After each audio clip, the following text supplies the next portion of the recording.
कक्षा अष्टम विषय इतिहास पाठ 2 का द्वितीय औपनिवेशिक सेना एवं नागरिक प्रशासन का विकास। याद रखने योग्य नए शब्द द्वैत शासन यानी शासन के दो प्रमुख कार्यों राजस्व एवं प्रशासन का दो अलग अलग व्यक्तियों संस्थाओं या विकरणों द्वारा संपन्न। यानी द्वैत शासन का अर्थ यानी शासन प्रणाली को दो भागों में बांट करके राजस्व एवं प्रशासन का नियंत्रण दो अलग अलग व्यक्तियों के द्वारा या संस्थाओं के द्वारा नियंत्रित करना।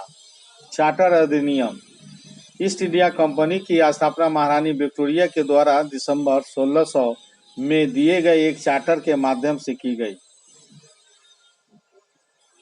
प्रारंभ में ईस्ट इंडिया कंपनी मुगल बादशाह के सामने एक याचक के रूप में आई, परंतु बाद में भारत की राजनीतिक स्थिति का लाभ उठाकर उसने अपनी स्थिति आर्थिक और राजनीतिक रूप से सुदृढ़ कर ली। उसने विभिन्न तरीकों, चालों एवं बहानों से अलग संपूर्ण भारत पर अधिकार कर लिया। बंगाल में द्वैत शासन प्रणाली।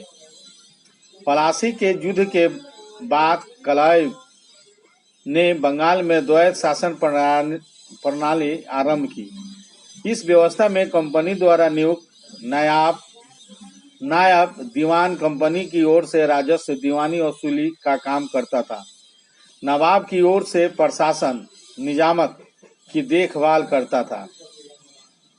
यह व्यवस्था इस दृष्टिकोण से अधिक महत्वपूर्ण थी क्योंकि एक ही व्यक्ति दो विभिन्न हितों के लिए इस व्यवस्था में उत्तरदायित्व को अधिकार से पृथक कर दिया गया।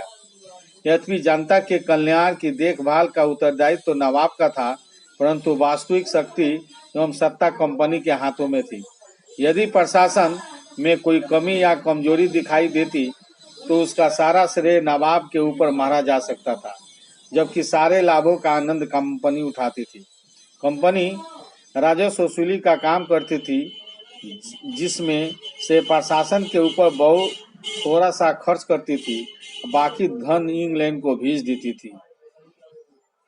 बंगाल के प्रथम गवर्नर जनरल वारेन हेस्टिंग 1773 से 1785 ने कंपनी की शक्ति के विस्तार में महत्वपूर्ण भूमिका अदा की। इस समय कंपनी ने बम्बई एवं मद्रास में भी सत्ता स्थापित कर ली। कंपनी ने